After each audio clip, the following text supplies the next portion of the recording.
তাইতাইতানিরাজিম বিসমিল্লাহির রহমানির রহিম।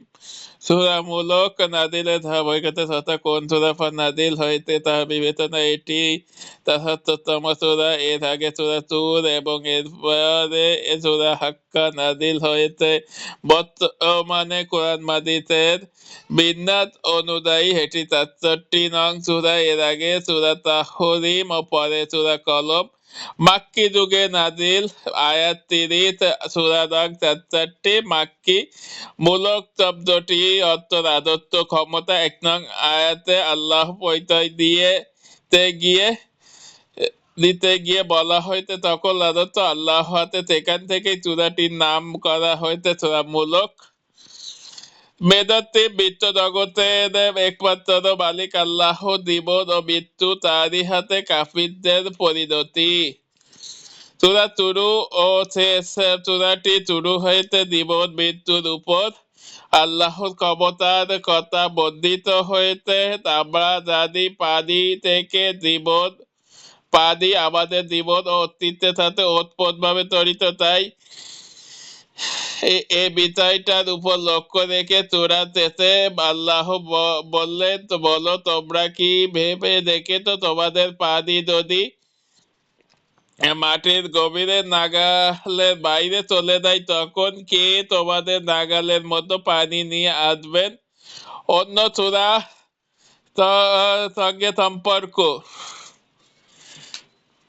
এই সূরার আগে সূরা হলো সূরা তাহরিম, যা শেষ হয়েছে এক দলের ধ্বংস ও আরেক দলের উত্তম মর্যাদার বিষয়টি উল্লেখ করে।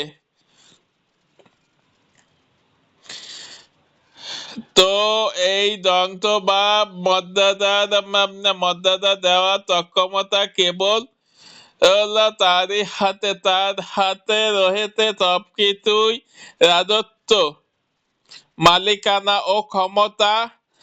সুতরাং সূরা মুলক এই রাজত্ব ও ক্ষমতা আলোচনা দিয়েই শুরু হয়েছে। শানে নজুল। সূরার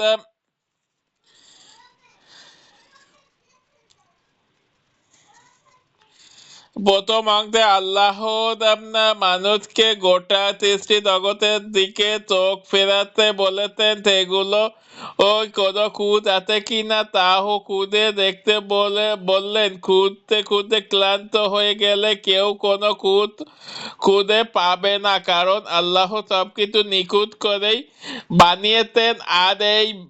আর বিশাল এই সম্রাটের একক মালিক আল্লাহই। তিনি এগুলো অনাত্মক সৃষ্টি করেননি। মানুষকে একটি নির্দিষ্ট উদ্দেশ্য নিয়ে সৃষ্টি করা হয়েছে, তারা আল্লাহ ইবাদত করবে। আর কারা আল্লাহ ইবাদত করে সেটি পরীক্ষা করে দেখতে চাইলেন তিনি। আর এজন্যই দুনিয়া আমাদের আগমন, অর্থাৎ দুনিয়াটা একটা পরীক্ষা কেন্দ্র। এখানে ভালো কাজ করলে পরীক্ষায় পাস, আর না করলে ফেল সহজ হিসেব। আর এই পরীক্ষার সিলেবাস হলো কোরআন। এছাড়া সারা দুনিয়ার সবকিছুকে মানুষের উপকারের জন্য তৈরি করা হয়েছে, যাতে তার পরীক্ষাটা সহজ হয়। এই পরীক্ষা চলবে প্রত্যেককে মরণ অবধি। তো এই পরীক্ষার কৃতকার্যরা পাবে চিরস্থায়ী শান্তির আবাদ জান্নাত, আর অকৃতকার্যদের জন্য রয়েছে চিরস্থায়ী শাস্তি জাহান্নাম।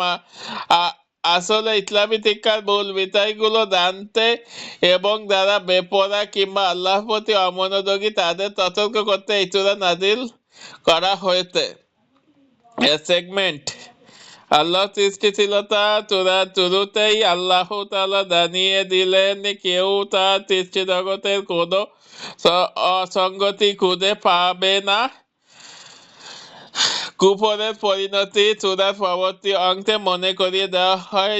যারা আল্লাহ অবাধ্য হবে তাদের জন্য আছে জাহান্নামের শাস্তি। কাফিরদের উদ্দেশ্যের বার্তা, মুসলিমরা দুনিয়া আর বুকে বিজয় হোক বা না হোক, কাফিরদের শাস্তি ঠেকিয়ে রাখা যাবে না। সূরাটির শেষ দিকে উচ্চারিত হয়েছে এবং হুঁশিয়ারি, ফজিলত, ক্ষমা, বিল কমা মিলবে না তুফানিতে। আবু হুরায়রা থেকে বর্ণিত, নবী সাল্লাল্লাহু আলাইহি ওয়াসাল্লাম বলেছেন, কুরআনের 30 আয়াতে বিশিষ্ট একটি সূরা আছে যাহারা তার পাঠকারীর জন্য সুপারিশ করবে, এক পর্যায়ে তাকে ক্ষমা করে দেওয়া হবে। সেটি হলো সূরা মুলক, তিরমিজি 2891, হাসান। জান্নাতে প্রবেশ করবে। আনাস রাদিয়াল্লাহু থেকে বর্ণিত, আল্লাহ রাসূল সাল্লাল্লাহু আলাইহি ওয়াসাল্লাম বলেছেন, কুরআনের একটি সূরা তিলাওয়াতকারীর পক্ষে যুক্তিতর্ক পেশ করে তাকে জান্নাতে প্রবেশ করা হবে। সেটি হলো সূরা মুলক, তাবারি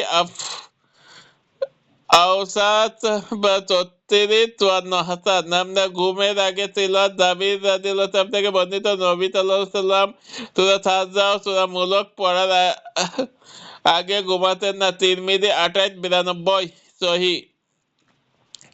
কজ অফ ইফেক্ট।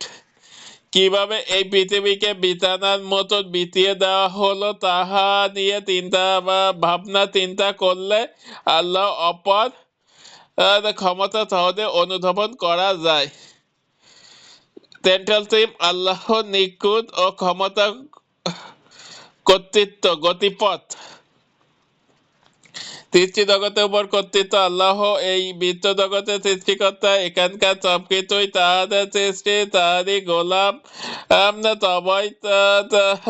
সবার উপর ও সবকিছুর উপর তার রয়েছে একক কর্তৃত্ব। কাফিরদের প্রতি হুঁশিয়ারি, যারা আল্লাহ অবাধ্যতা করে তাদের জন্য আছে জাহান্নামে ভয়াবহ সব শাস্তি। জাহান্নাম অত্যন্ত নিকৃষ্ট জায়গা, সেখান থেকে ফেরার আর কোনো পথ নেই। আল্লাহ ক্ষমতা নিদর্শন, প্রকৃতির পরতে পরতে ছড়িয়ে আছে আল্লাহ ক্ষমতা নিদর্শন। তিনি সবকিছু নিয়ন্ত্রণ করেন আর তিনি জগান পুরো সৃষ্টি জগতের জীবিকা। কিয়ামতে অনিবার্যতা, কিয়ামত আসবেই, তা ঠেকিয়ে রাখা যাবে না। তাই তোমায় সুযোগ থাকতে ফিরতে হবে আল্লাহর দিকে। ওভারভিউ। 1 থেকে 5 আল্লাহ ক্ষমতা ও শক্তির বহিঃপ্রকাশ দিয়ে আলোচনা করা হয়েছে। 6 থেকে 12 আল্লাহর অবাধ্যদের জন্য আছে ভীষণ শাস্তি আর আল্লাহ বিরুদ্ধের জন্য আছে ক্ষমা ও মহাপুরস্কার। 13 থেকে 15 আল্লাহ জ্ঞান ও তার দয়া সম্পর্কে আলোচনা এসেছে। 16 থেকে 22 অবিশ্বাসীদের প্রতি হুঁশিয়ারি দেওয়া হয়েছে। 23 থেকে 27 সকল মাখলুমের উপর আল্লাহ কর্তৃত্ব অটুট, বিচারের জন্য তিনি সবাইকে একত্রিত করবেন। 28 থেকে 30 কিয়ামতের দিন শাস্তি থেকে বাঁচানো বা দুনিয়ার বান্দার যাবতীয় রিজিক সবকিছু একমাত্র মহান আল্লাহর আছে। কেস অফ স্টাডি, আল্লাহর ক্ষমতা ও শক্তিমত্তা সম্পর্কে আমাদের একটু চিন্তাশীল হওয়া দরকার। আমরা বিভিন্ন খাবার খাই, এসব খাবার নিঃসন্দেহে আল্লাহর বিরাট নিয়ামত, কিন্তু একবারও ভাবুন তো দুনিয়ার বুকে আমরা কত পাপ করি। এসব পাপের শাস্তি হিসেবে আল্লাহ যদি আমাদের জীবিকা আটকে রাখেন তাহলে কি অবস্থা হবে। আর কি কারো সাধ্য আছে সেই জীবিকা দেওয়ার। পানির কথাই চিন্তা করা যাক। পানির স্তর নিয়ে বিজ্ঞানীরা বারবার সতর্কতা জানাচ্ছেন। এই পানির স্তর যদি সত্যি আমাদের নাগালের বাইরে চলে যায় তাহলে দুনিয়া আরো কি সাধ্য আছে সেই পানি আমাদের সামনে এনে দেবে। সূরা মুলকের 21 থেকে 30 নং আয়াতের এই দুটো প্রশ্ন আল্লাহ আমাদেরকে করেছেন। তিনি বোঝাতে চেয়েছেন পৃথিবীর সকল কিছুর উপর একক কর্তৃত্ব একমাত্র তারই। তাই এই তাই মানুষের উচিত মিথ্যে উপাত্ত নিজেদের বড়াই অহংকার বাদ দিয়ে কেবল তারই ইবাদতে মনোনিবেশ করে একক ক্ষমতা হিসেবে আল্লাহকে স্বীকার করে না। ইবনে কাসির তাফসীর 335। রিফ্লেকশন। চূড়ার ২ নং আয়াতটি দেখুন, যাতে তিনি তোমাদের পরীক্ষা নিতে পারেন তোমাদের মধ্যে কে কত অধিক সুন্দর ভাবে তার অনুগত্যের কাজ করে। এখানে আল্লাহ তাআলা এই কথা বলেননি কে কত অধিক আমল করতে পারে, অধিক আমলের করাতে আমল কিভাবে সুন্দর করা যায়, সবটুকু নিবেদন ঢেলে দেওয়া যায়, সেটা বেশি গুরুত্বপূর্ণ। কিয়ামতের দিন আমলের ওজন মাপা হবে কি দেখে জানেন? ইখলাস, অর্থাৎ আল্লাহর প্রতি একনিষ্ঠতার ভিত্তিতে। তাই ত্রুটিযুক্ত হাজার হাজার আমলেতে ত্রুটিহীন সুন্দর অল্প আমলে অধিক মর্যাদার। বুখারী ৭৫-৬৩।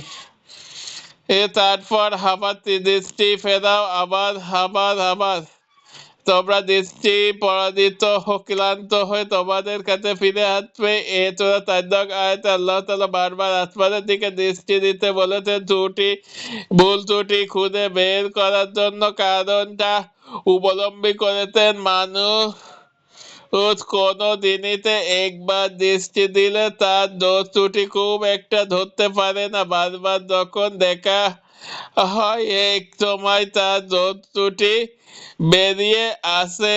আল্লাহ জানালেন, মানুষ যতবার ইচ্ছা আকাশ পাতে দৃষ্টি মেলুক, যেভাবে ইচ্ছা সেভাবে এক বিচ্যুতি খুঁজুক, সব শেষে তার দৃষ্টি ক্লান্ত হয়ে ফেরত আসবে।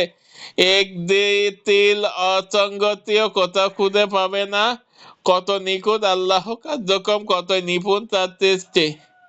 কুতুবুরি তাফসীর ১৮-২-৯।